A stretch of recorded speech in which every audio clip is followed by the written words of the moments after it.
introduce Dave. Thanks, Pat. Testing, 1, 2, 3, 4, 5, 6, 7, 8. Peter Piper Pig. Is the microphone off on the outfit? What's that? Is the microphone off? This one? Okay. Thanks, Tim. Yeah, okay. Well, good morning. As Pat said, the theme for the month of November, and I look back past years, it seems like almost every November we have the theme of gratitude.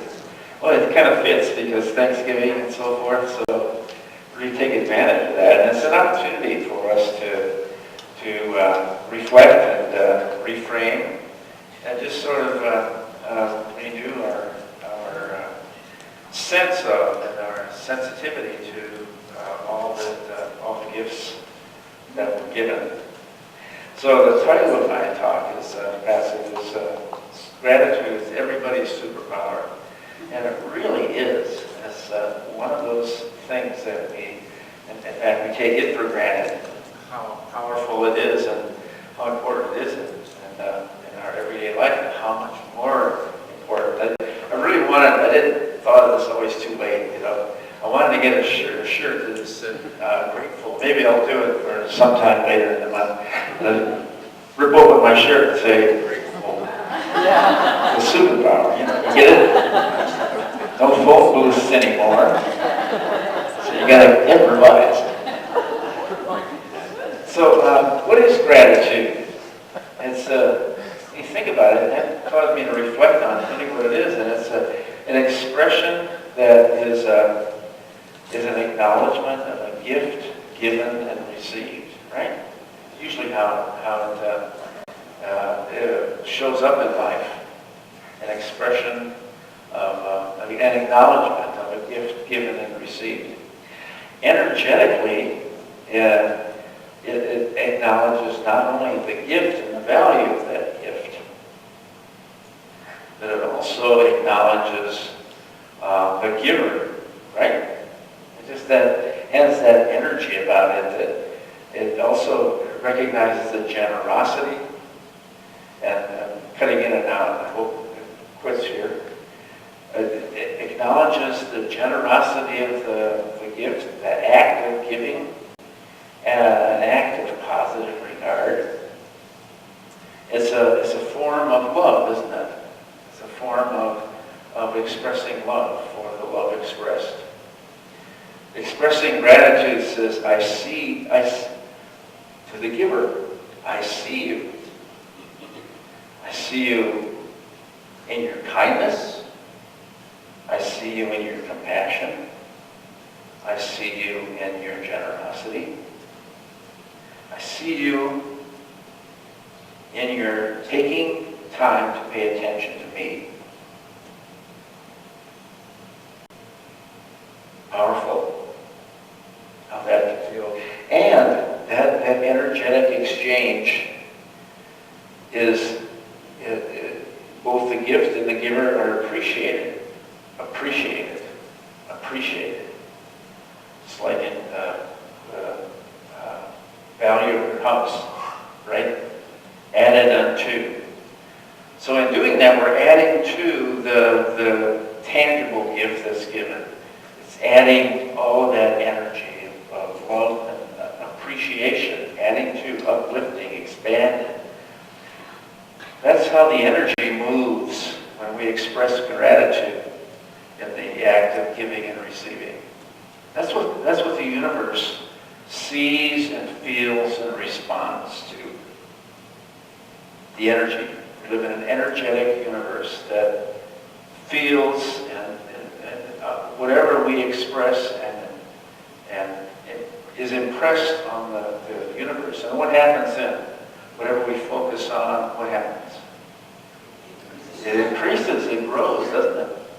So the universe sees that and reflects back and expands and adds back onto. All of it is appreciated, on and on.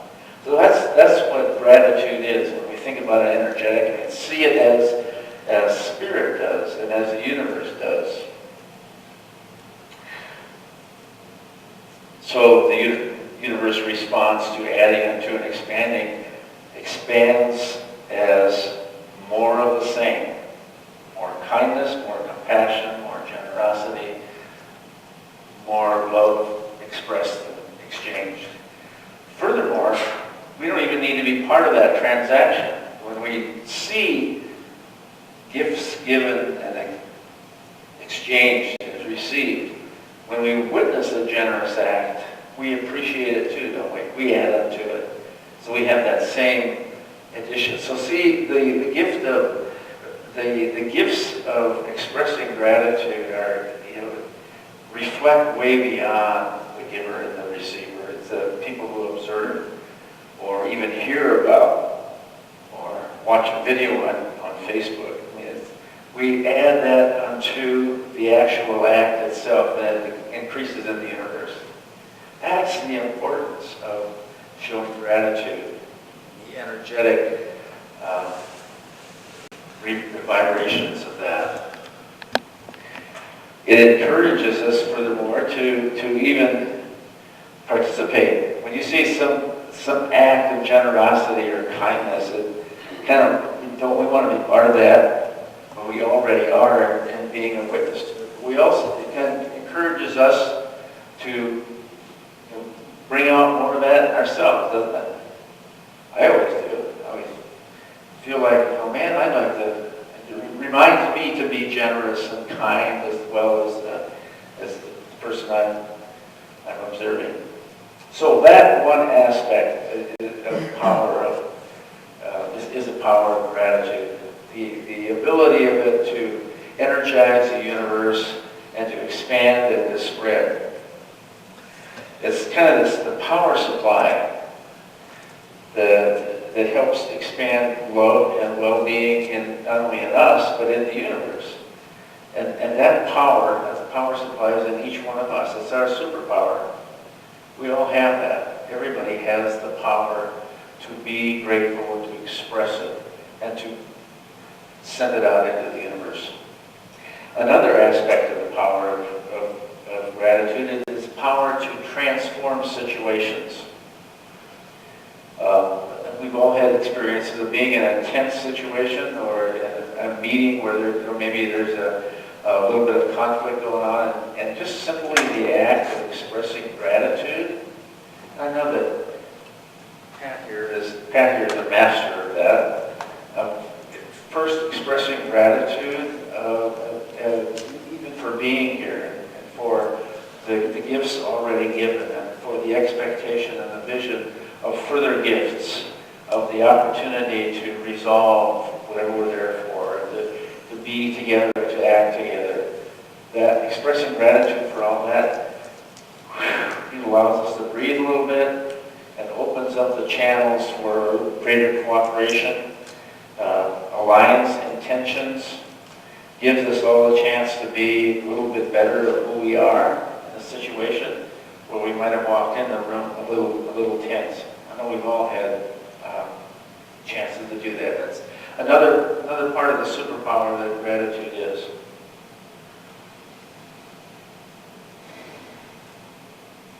So how do we have a little more of that in our lives? And I know that we've talked about this before, but it's also good to kind of reinforce that beyond the act of individual specific giving and receiving, what we're called to do is cultivate an attitude of gratitude, of being in that state of being, a state of mind, and a state of heart, more beyond just the simple transactions.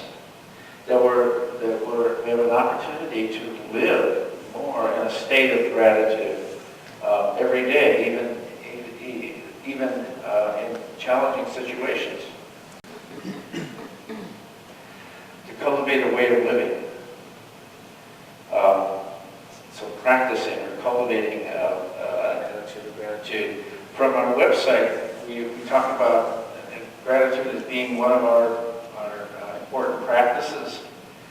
Gratitude is when we appreciate all of life and what we have, we discover more joy in our lives and in the world. When we cultivate a grateful heart, our mind, our body, our spirit is open to receive the gifts of abundance and grace from all that is.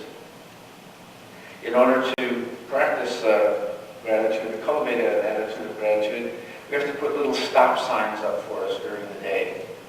So we are caused to stop and pause and to say, oh yeah, I remember, I have the intention of cultivating an attitude of gratitude within myself.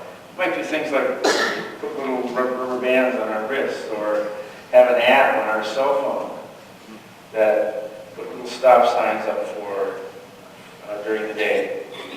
I know that literally preaching to the choir here is, almost over half of the choir. But I say, you guys know how to come up with your own practice of cultivating gratitude and attitude. And that, isn't the problem of not knowing. It's a problem for us each to renew our commitment to living in gratitude. It really is another practice that Esther Hicks likes to use is the rampage of appreciation. Maybe you know about this, where you madly brainstorm all the things that you're grateful for. I mean, madly, just go crazy with it, and it kind of gooses your aura. It really gets your energy going about all of the things that. You ever had that done before? Yeah. You know what I'm talking about. It really gets the energy going. The universe really can feel that burst of energy. So that's why she uses it. It's just a way of kind of extending our boundaries. It's just like getting us out of our comfort zone. So we start seeing things that we really have taken for granted. We see gifts that we haven't seen before, but because we believe there's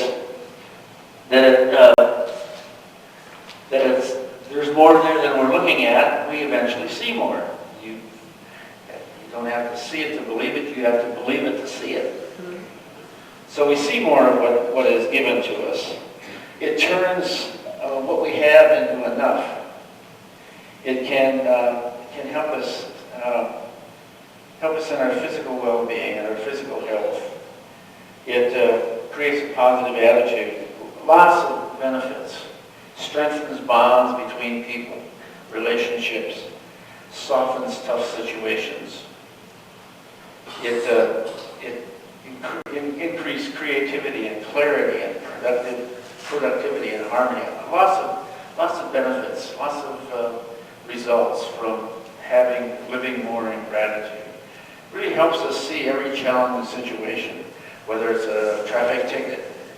We have some tough things like it takes a little practice to see a traffic ticket as a gift or a blessing, but it may have prevented you from running into somebody, right? Still working on the mosquito at night.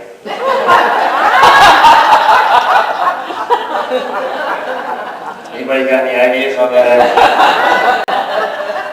But we believe it's possible to be grateful for even that, right? So, Father David Stendhal-Ross said, gratefulness is the key to a happy life. That when we hold in our hands and our hearts. Because if we're not grateful, then no matter how much we have, you got an idea? Yeah, you have an idea. Well, if the mosquito didn't bite you, you wouldn't know how great you felt when there aren't any mosquitoes. That's right. Everybody here? That if the mosquito was not there, you would not appreciate the times when it was not there. Thank you, Doug. That's true. And they eat a lot of bats and other creatures. Oh, okay. I need to make a list. So if we don't practice gratitude, then no matter how much of stuff that we have, it'll never be enough. That's one of the benefits also of practicing gratefulness. Cultivating an attitude of gratitude expands our consciousness, doesn't it? It helps us see more, helps us realize more, it expands our hearts, opens our hearts. We recognize, as Ernest Holmes says, that we live in the faith that there is a presence greater than ourselves that is currently nurturing and providing everything that I need and will ever need. Helps us cultivate that knowing. We realize that the sources of our goodness are outside of ourselves and our own efforts that it's given to us. And that it's a matter of waking up and in expressing gratitude, we're generating even an expansion of that to ourselves and others. We can not only cultivate an attitude of gratitude in ourselves, but then as we practice it, we're also cultivating it in a culture of attitude in our family, in our workplaces, in our business places. When we practice an attitude and we develop it in ourselves, it expands into our next circle of existence, our neighborhood, our valley, our spiritual community. As we practice it, it helps encourage and nurture a culture of gratitude. And I know that in our spiritual community, I notice a lot of thank yous, a lot of practicing of gratefulness. 5 minutes? Perfect. A lot of practice of that, and just bringing it up and having a month once a year encourages more of that. It's the right thing to do. It's our essential nature to be grateful. It's a matter of our humanness that we forget. And we need to be reminded of how important it is and what are the benefits to not only ourselves, each other, and the universe, but it's an essential quality of our participation in this energy called life. So similar benefits of well-being and lower stress and creativity. I notice in our meetings when we are expressing gratitude and all becoming of one mind and knowing that our source is not us individually, that creativity and cooperation and really work through cooperatively a lot of the issues that we deal with here at the center. So it really works cultivating a culture of gratitude. So this morning I want to invite us to even go beyond celebrating a culture of gratitude. Many of us are familiar with the Braiding Sweetgrass book. I know a lot of you have read it. It's by Robin Wall Kimmerer. She's a Native American writer and scientist, a botanist. And so she talks about the integration of her Native American community with the scientific community. But she invites us to consider moving beyond a culture of gratitude into what she calls a culture of reciprocity. I really found that to be, I think our expanded consciousness of developing a culture of gratitude is ready to consider something a little greater than that, a culture of reciprocity. And what she's talking about, the little quote here, that cultures of gratitude must also be cultures of reciprocity. That each person, human or no, is bound to every other in a reciprocal relationship. Just as all beings have a duty to me, I have a duty to them. If an animal gives its life to feed me, I am in turn bound to support its life. If I receive a stream's gift of pure water, then I'm responsible for returning it in kind, a gift in kind. An integral part of a human's education is to know these things, to know our duties and know our responsibilities. So it goes beyond simply receiving and expressing gratitude for the gifts given, but it goes to our responsibility to return a gift in kind. A gift, our gift, that we have different gifts from every other thing in the universe. And so we give our gift to support other parts of it. If giving and receiving are two sides of the same coin, so are duties and gifts the two sides of the same coin. Eagles were given the gift of far sight. So it's their duty to watch over us. Rain fulfills its duty as it falls because it was given the gift of sustaining life. So what's our duty? What's our gift? It's said that only humans have the capacity for gratitude. That's one of our gifts. So expressing gratitude and adding energy to the environment in the universe. It's such a simple thing. But we all know the power of gratitude to incite a cycle of reciprocity. We know that appreciation begets abundance. So why not so for Mother Earth? Everything in this universe, seen and unseen, are not only connected, interconnected, but they're interdependent. We are all interdependent parts of the universe. Each of us owes its existence to every other thing, don't we? We not only appreciate it, we owe our existence to every other thing. We have a duty and a responsibility to be in service to life, to all of that. Edwin Hubble Chapin is a Unitarian minister back in the mid-1800s. He wrote, the universe is a vast system of exchange. Every artery of it is in motion, throbbing with reciprocity. Isn't that a beautiful image? From the planets, to the rotting leaf, every part. The vapor climbs up the sunbeam and comes back in blessings and rain upon the exhausted herb. The exhalation of the plant is wafted to the ocean. And so goes on the beautiful commerce of nature. And all because of dissimilarity, we're all different, because no one thing is sufficient unto itself. But it calls instead for the assistance of something else, of everything else. And repays in contribution in kind.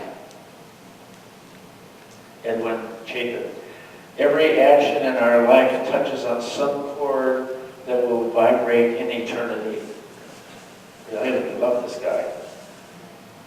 So I invite us this month to reflect on all the gifts that we have, and all that we have to be grateful for, but also to take that an inch farther and to consider that we all have then a duty and responsibility to not only participate with our gratitude of adding our energy to that universal exchange, but we also have the obligation to see it as a duty to participate fully in life as every other thing in the universe already does, to do it consciously. So in closing, Melody Beatty has a quote here that I think really wraps it up. Living in gratitude unlocks the fullness of life, and it turns what we have into enough and more. It turns denial into acceptance. It turns chaos into order. It turns confusion into clarity. It can turn a meal into a feast, a house into a home, a stranger into a friend.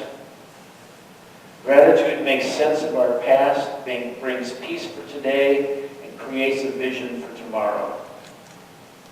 May that be our truth, and may that be our intention for this whole month. Namaste. So it is.